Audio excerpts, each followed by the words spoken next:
दोस्तों, एक बार फिर से आप लोगों के बीच उपस्थित हुआ हूँ। आप लोगों का आज ही का पेपर यानी कि रात के 10 बज चुके हैं, अभी रिकॉर्ड कर रहा हूँ। बार-बार आप लोगों के मैसेज आ रहे थे, सर वादन वाला जो है वो भी आप उसका भी आंसर की बना दीजिएगा। तो चलिए शुरू करते हैं और बिल्कुल समय न गंवाते हुए शुरुआत के साथ ही करते हैं। पहला क्वेश्चन आप लोग देखिए, आपकी स्क्रीन पर आ चुका है। किसी भी ताल के पूरे चक्र को क्या कहा जाता है? तो उसका सही आंसर होगा आवर्तन।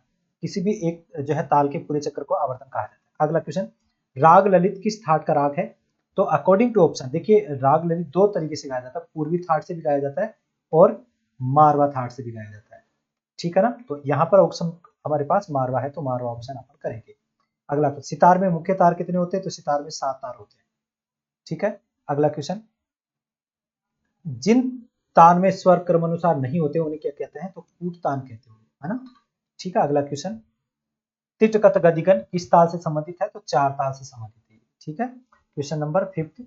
अगला क्वेश्चन, तबले पर नहीं बजता, क्या नहीं बजता है? गमक नहीं बजता है। ये जो आंसर की मैं आप लोगों को केवल आंसर की बता रहा हूँ, पेपर हल नहीं करवा रहा हूँ।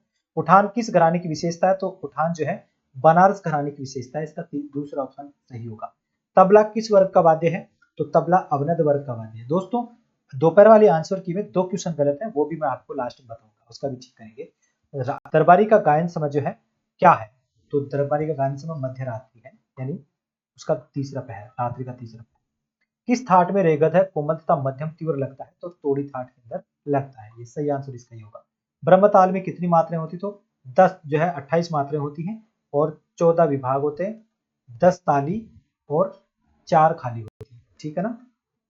ये इसका पूरी ताल इस तरीके से होगी। शहनाई किस वर्ग में आती है? तो शहनाई जो है सुशिर वाद्य में आती है। ठीक है ना? हवा का वाद्य। गज जंपा में कितने विभाग होते हैं? तो गज जंपा में 4 विभाग होते हैं। ठीक है। अगला क्वेश्चन, पंडित रविशंकर जी किस घराने से हैं? तो मेहर घराने से, बाबा अलाउद्दीन खान साहब के शिष्य। गीतांजलि बुक्स के यानी पुस्तक के लेखक कौन है? तो ओमकाना ठाकुर जी हैं। इनके द्वारा ही प्रणव भारत लिखा गया है। गीत गोविंद के रचनाकार हैं तो जयदेव जी हैं। इसका दूसरा ऑप्शन सी होगा। सड़ज ग्राम में पंचम कौन सी श्रुति पर? तो सत्रहवीं श्रुति पर होगा। इसका पहला ऑप्शन सी होगा। सड़ज ग्राम की मूर्छनाएं, तो सड़ज ग्राम से शुद्ध मूर्छनाएं 7 होती है, तो पहला ऑप्शन सी होगा। अलंघन प्रकार है, अभी परसों ही हमारी क्लास में बहुत अच्छा से गुरु इस पे चर्चा हुई थी, तो ये बहुत का प्रकार है। दोस्तों, ये इसका सही आंसर होगा। अगला क्वेश्चन, मध्य सप्तक में षड्ज के आंदोलन से क्या? तो 240 होती है, मंत्र में 180 होती है और तार सप्तक में 480 होती है। ठीक है ना? इस तरीके से ये होगा। अगला जो है 1 मिनट, 240 16 नहीं 70 होती है भाई। 100 सॉरी 120 होगी, गलत लिख दिया मैंने यहाँ पर ना। इसका जो है त्रुटि के लिए क्षमा चाहूंगा, इसका 120 होगा ना। यहाँ पर 120 मंत्र की होगी, मध्य की जो है 240 और उसकी 400 जो है 80। राग में कौन से 2 स्वर जो है वर्जित नहीं हो सकते हैं? तो एक साथ जो है दोनों स्वर जो है मध्यम और पंचम एक साथ वर्जित नहीं होते हैं, यानी आरोह के अंदर दोनों एक साथ वर्जित नहीं हो सकते, अवरोह में भी नहीं हो सकते। राग में आविर्भाव से अभिप्राय है राग की पुनःस्थापना, तो इसका तीसरा ऑप्शन सी होगा। पंडित विष्णु दिगंबर पलुष्कर जी की स्वर लिपि पद्धति के अनुसार जो है तार सप्तक के स्वर होंगे, तो इसका तीसरा ऑप्शन सही होगा। ठीक है। अगला क्वेश्चन, रजाखानी गत किस ताल में बजाई जाती है? तो 3 ताल के अंदर रजाखानी गत बजाई जाती है। अगला क्वेश्चन, वैदिक कालीन स्वरों में उदात्त का अर्थ होता है ऊंचे स्वरों, स्वरों की उच्चता, उच्च अवस्था। राग, कौन से राग का स्वर समान है, यानी कौन सी जोड़ी है जिसका दोनों में स्वर समान है? तो इसका सही आंसर होगा दूसरा, भूपाली और देशकार। घुंघरू किस वर्ग का वाद्य है? तो घन वर्ग का वाद्य है, यानी कि ये धातु का बना होता है घुंघरू, तो इसलिए घन वर्ग में आएगा। भारतीय संगीत का मूलभूत स्वर क्या है? तो इसका षड्ज होगा, दूसरा ऑप्शन इसका सही होगा। अगला क्वेश्चन, तिलवाड़ा ताल में कितनी मात्राएं होती है? तो तिलवाड़ा ताल में 16 मात्राएं होती है, तो तीसरा ऑप्शन इसका सही होगा। चतुरंग में कितने अंग होते हैं? तो चतुरंग में 4 अंग होते हैं, दूसरा ऑप्शन इसका सही होगा। राग खमाज की जाति है, तो राग खमाज की जाति सार्व संपूर्ण जो है दूसरी ऑप्शन होगा। कर्नाटक संगीत पद्धति में शुद्ध स्वर सप्तक को कहेंगे तो कनकांगी कहेंगे, पहला ऑप्शन इसका सही होगा। इनमें से कौन सा राग बिहार का प्रसिद्ध घराना माना, कौन में से कौन सा बिहार का प्रसिद्ध, तो बेतिया घराना जो है बिहार का प्रसिद्ध घराना माना जाता है। पंचम सवारी ताल में कितनी मात्राएं होती है, तो पंचम सवारी ताल में 15 मात्राएं होती है। बागेश्वरी में गंधार शुद्ध मध्य और पंचम वर्जित कर दिया जाए तो रागेश्वरी राग बन जाएगा। अगला क्वेश्चन, आसावरी में कौन से स्वर कोमल लगते हैं, तो गैधनी कोमल लगते हैं आसावरी के अंदर। पूर्वांग प्रधान राग है तो भोपाली जो है पूर्वांग प्रधान राग है, पहला ऑप्शन इसका सही होगा। नाद की तारता निर्भर करती है आवर्ती पर, यानी कि कितनी आवर्ती, कंपन की जो कितनी आवर्ती होगी ये इस पर करती है ना, कंपन की जो आवर्ती है उसके ऊपर निर्भर करती है नाद की तारता। रेगम सारेगा पद ऐसा, तो सारेगा पद ऐसा भोपाली का है, इसका तीसरा ऑप्शन सही होगा। अगला, निम्नलिखित में से 14 मात्रा की ताल है, तो 14 मात्रा की ताल है आपकी धमार है। इनमें से देख लेते हैं 16 मात्रा, 10 मात्रा, 10 मात्रा और ये आ गया आपकी 14 मात्रा। नारायण मोरेश्वर खरे किसके शिष्य हैं, तो पलुष्कर जी के शिष्य हैं, दूसरा ऑप्शन इसका सही होगा। परेग रे निधनी रेसा किसका स्वर समूह है, तो यमन का है, इसका जो है पहला ऑप्शन सही होगा। राग भूपाली का वादी समाधि गंधार और धैवत, और ये जो आपके सामने जो है दे रखा है ये स्वर समूह है, ये स्वर समूह का भैरव होगा इसका सही आंसर। अगला क्वेश्चन, पंडित किशन महाराज किस वाद्य से संबंधित है, तो तबले से है, इसका दूसरा ऑप्शन सही होगा। निम्न में रेत है कोमल युक्त राग है भैरव। अगला क्वेश्चन, कर्नाटक ताल पद्धति मुख्य ताले कितनी होती हैं, तो 7 ताले मुख्य होती हैं। अगला क्वेश्चन, राग दरबारी कानड़ा किस थाट के अंतर्गत आता है, तो आसावरी के अंतर्गत आता है, ठीक है। अगला क्वेश्चन, ताल गज जंपा में ताली लगती है, तो 3 ताली और 1 खाली होती है गज जंपा में। राग आसावरी का वादी स्वर जो है धैवत है ना, और संवादी गंधार है। वृद्धदेशी के लेखक कौन है, तो आचार्य मतंग मुनि है, इसका चौथा ऑप्शन सही होगा। पूर्णतः संगीतमय वेद है, तो सामवेद जो है पूर्णतः संगीतमय वेद है। अगला क्वेश्चन, मिजराब का प्रयोग होता है, तो मिजराब का प्रयोग सितार के अंदर होता है। निम्न में से कौन सा औडव जाति का राग है, तो भोपाली जो है औडव जाति का राग है। ओह सॉरी, औडव जाति का राग नहीं है, माफी चाहूंगा, ये पूछना क्या जा रहा है, मैंने आंसर गलत दे दिया, तो इसका सही आंसर होगा खमाज। खमाज जो है औडव जाति का राग नहीं है, ये साड़व और संपूर्ण जाति का राग है, ठीक है ना, साड़व संपूर्ण जाति का राग है, बाकी सभी जो है औडव जाति का राग। नाट्य शास्त्र के रचयिता कौन है, तो आचार्य भरत मुनि है, चौथा ऑप्शन इसका सही होगा। चतुसारणा में पद्धति में कितने सोपान होते हैं, तो 4 सोपान होते हैं, है ना, प्रथम सारणा, द्वितीय सारणा, तृतीय सारणा और चतुर्थ सारणा। वाजिद अली शाह जी का उपनाम है अख्तरपिया। अगला क्वेश्चन जो है वो देखते हैं, उत्तर भारतीय संगीत में कुल विकृत स्वर कितने, तो 5 विकृत स्वर है। सितार के तार को किस स्वर में मिलाया जाता है, तो सितार के तार को मंद्र मध्यम में मिलाया जाता है, सितार के प्रथम तार को, सॉरी पहले तार को या प्रथम तार को, जिसको बाज का तार कहते हैं। सितार पर बजाए जाने वाली द्रुत गत को कहते हैं, तो रजाखानी गत कहते हैं सितार पर बजाए जाने वाली द्रुत गत को। किसी तंत्र वाद्य की चौकी अथवा घुड़क पर क्या होता है, तो जवारी का काम होता है, जिससे जो है स्वर को ट्यूनिंग किया जाता है, लेकिन अकॉर्डिंग टू उसके जवारी ऑप्शन आएगा। राग यमन किस थाट का है, तो कल्याण थाट का है। दिरदार दिरदा दारा किसका बोल है, तो ये जो है मसीद खानी गत का है। मैंने बताया था कि 2 दिर के बीच में अगर दा आ जाए तो आप आंख बंद करके उस पर मसीद खानी गत आंसर लगा दीजिएगा। अगला, धमार ताल में कितने विभाग होते हैं, तो धमार ताल के अंदर जो है 4 विभाग होते हैं, इसका जो है चौथा ऑप्शन इसका सही होगा। अगला क्वेश्चन, संगीत में कुल कितने स्वर होते हैं, तो कुल जो 12 स्वर होते हैं, थोड़ा सा ब्लर है दोस्तों, लेकिन आपको पेपर समझ में आ रहा होगा। गैधनी कोमल युक्त थाट कौन सा है, तो आसावरी होगा, गैधनी युक्त कोमल थाट। कंठ महाराज जी किसका संबंध किससे है, तो तबले से है, चौथा ऑप्शन होगा। किस राग में गंधार व निषाद महत्वपूर्ण स्वर है, तो जो है बिहाग के अंदर है, इसके वादी समाधि है। अभिनव राग मंजरी के पुस्तक के लेखक है, तो विष्णुनारायण भातखंडे जी है। अगला, रजाखानी गत में कौन से बोल निश्चित किए गए हैं, तो संभावित आंसर यही होगा, क्योंकि रदार दा ऑप्शन होता नहीं है, दिर दिर दिर ये भी नहीं होता है, तो इसका सही आंसर हमने बता दिया। अगला क्वेश्चन, मसीद खानी गत किस लय में बजाई जाती है, तो विलंबित लय में बजाई जाती है।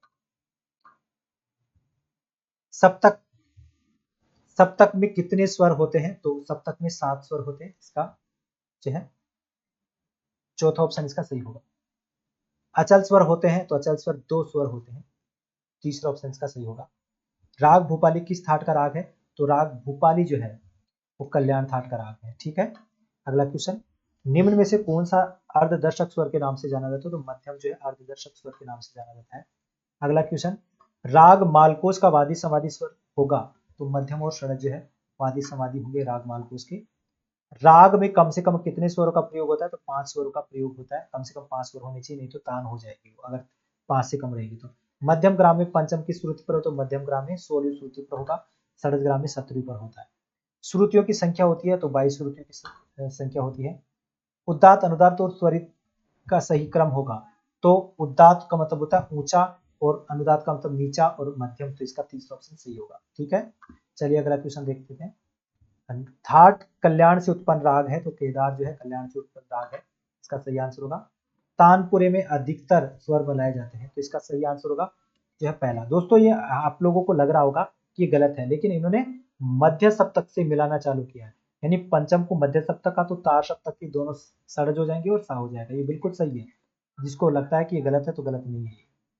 प्रातःकालीन राग है तो प्रातःकालीन राग अकॉर्डिंग टू ऑप्शन जो है इसका जौनपुरी होगा, है ना, यानी कि मॉर्निंग का राग। अगर आप इंग्लिश में देखेंगे तो ये देखिए मॉर्निंग का राग, यानी मॉर्निंग यानी सुबह का राग जो है अकॉर्डिंग टू ऑप्शन इसका यही होगा, बाकी और कोई ऑप्शन इसमें नहीं आ रहा है। थोड़ा सा मैं जूम आउट कर देता हूँ। हाँ, ये देखते हैं निम्नलिखित में से किस राग में दोनों मध्यमों का प्रयोग ललितांग से होता है? तो ललितांग से बसंत का होता है, इसमें दूसरा ऑप्शन सही होगा। तीन ताल की नौवीं मात्रा क्या होती है? तो तीन ताल की नौवीं मात्रा पर खाली होती है, पहला ऑप्शन सही होगा। निम्न में से कौन सा स्वर समुदाय तोड़ी को दर्शाएगा? तो रे गा रे सा, पहला ऑप्शन सही होगा। अगला क्वेश्चन, पंडित ओमकारनाथ ठाकुर जी ने कौन सा ग्रंथ लिखा था? तो प्रणव भारती लिखा है, तो इसका दूसरा ऑप्शन सही होगा। भरत ने कितने ग्राम माने हैं? तो 2 माने हैं, षड्ज ग्राम और जो है मध्यम ग्राम। अगला क्वेश्चन, औरव जाति में कितने स्वर होते हैं? तो 5 स्वर होते हैं, इसका पहला ऑप्शन सही होगा। पंडित बलराम पाठक जो है किस वाद्य को? सितार से है। और जय जयवंती किस श्रेणी का राग है? तो परमेल परिवेशक राग है, तीसरा ऑप्शन इसका सही होगा।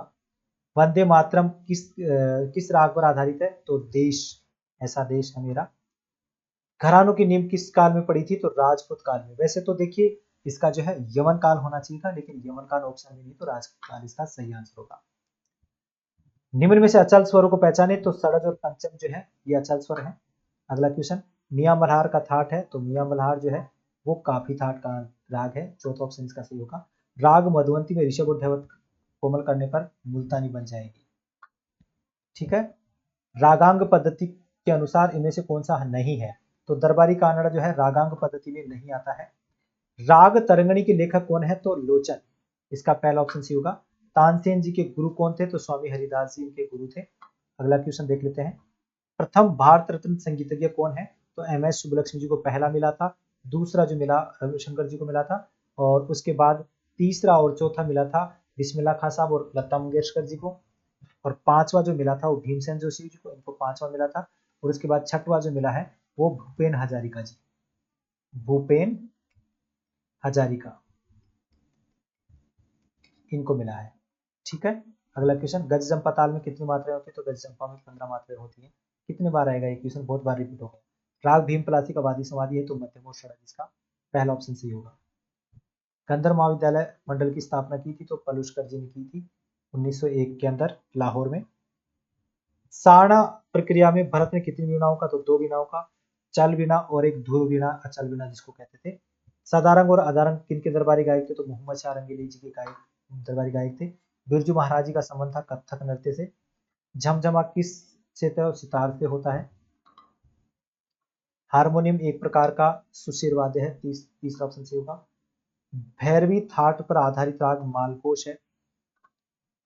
ठीक है, निम्न में से कौन मेहर घराने से संबंध नहीं रखता है? तो उस्ताद अहमद जान तिरपा नहीं रखते हैं, बाकी सभी मेहर घराने से। द्वादश स्वर मूर्छना का आविष्कार आचार्य मतन मुनि ने किया था। गुल शब्द का प्रयोग किया जाता है सितार में। ठीक है, और प्राचीन शुद्ध गंधार को आधुनिक स्वर व्यवस्था में क्या कहते हैं? तो प्राचीन शुद्ध गंधार को आधुनिक स्वर व्यवस्था में कोमल गंधार कहेंगे। ठीक है, अमीर खुसरो के गुरु का नाम उस्ताद निजामुद्दीन औलिया। निम्न में से किस राग में निषाद केवल शुद्ध नि का प्रयोग होता है? तो सोहनी में। उद्गाता किससे संबंधित है? तो सामगान से उद्गाता का संबंध है। वादी तथा समाधि के मध्य श्रुति अंतराल है, तो 9 और 13 का श्रुति अंतराल होता है, पहला ऑप्शन होगा। थाट राग पद्धति के अंतर्गत कितने आश्रय राग आएंगे? तो 10 थाट राग है तो 10 ही आएंगे। अगला क्वेश्चन, सारंगी किस वर्ग में आती है? तो सारंगी जो है तत्व वर्ग में आती है, पहला ऑप्शन सही होगा। और उत्तर भारतीय संगीत में कितने थाट होते हैं? तो 10 थाट होते हैं, तो पहला ऑप्शन होगा। गपद निध मगरेसा किस थाट का है? तो ये जो किस है तो इसका चौथा ऑप्शन होगा, ये अलैया बिलावल का स्वरूप है। अगला क्वेश्चन, निम्नलिखित में से किस राग को हिजाज भैरव जो है नाम से जाना जाता है, किस अंग से गाया गया है इसको? तो इसका सही आंसर होगा भैरव अंग से गाया जाता है।